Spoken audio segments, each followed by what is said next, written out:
This is just a sample of the audiobook. To get the complete audiobook, access the link posted in the first comment. Sanzone removed the letter from his helmet and held it in his hands. He had been dating Tony for a few years and had proposed to her before leaving for Vietnam. She accepted, and the engaged couple planned to marry as soon as he returned to the States. Renza looked at the neatly creased letter as his best friend spoke about his fiancée and how much he needed to get home.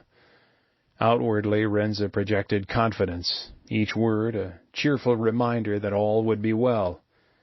Privately, though, he had his doubts, and each day that they spent beating the bushes in the heart of Indian country only intensified those anxieties to the point where he feared that neither one of them would make it out of Vietnam in one piece.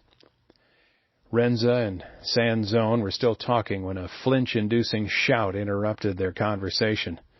"Okay, 4th Platoon, let's move out," barked Sergeant Bruce Grandstaff, strutting out of the morning mist. "We've got point." The two young New Yorkers exchanged anxious glances.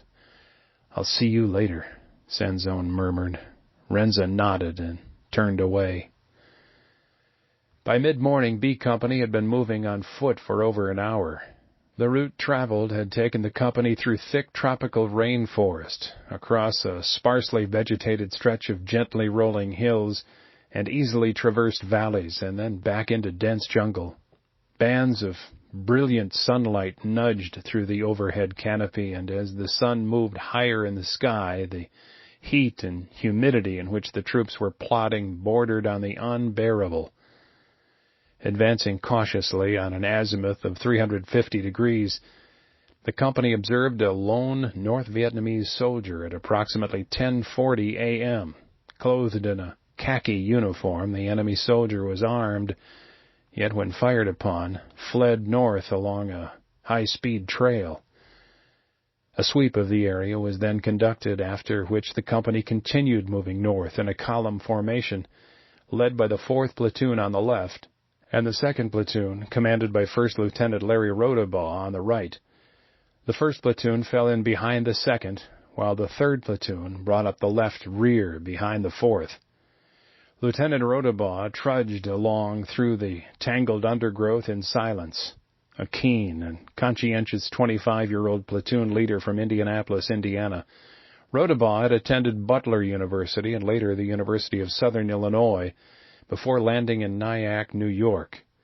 Painting and the odd drywall job here and there paid the bills, but he yearned for something more, and then one afternoon, in the fall of 1964, he found himself sitting alone at a bar. "What the hell am I doing?" he thought to himself as he sat, drink in hand, staring out the window. And then it hit him. Peering out into the early autumn afternoon, he saw an Army recruiting office across the street. Rodabaugh set his glass down and marched out of the bar and straight into the office. "What do you have for me?" he asked the startled recruiter bluntly. Promised a clerk position in Germany, Rodabaugh enlisted in early 1965, passed a few written exams, and in March of 1966 graduated from Officers' Candidate School at Fort Benning, Georgia. Up ahead, his 3-man point team had given the signal to halt. Something had aroused their attention. Crouching down, Rodabaugh maneuvered forward through the brush, his hushed movements unaffected by the quiet trepidation stirring within. Rodabaugh's unease with what awaited him was not entirely unfounded.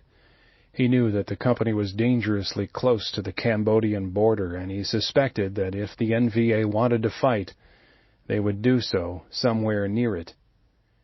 Rodabaugh reached his point team and, gazing downward, discovered the cause of the holdup.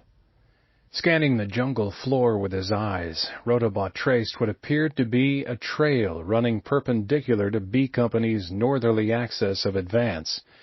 In addition to its west to east bearing out of Cambodia, the trail was approximately 2 to 3 feet wide, and judging by the conspicuous lack of vegetation on it, exceedingly well traveled.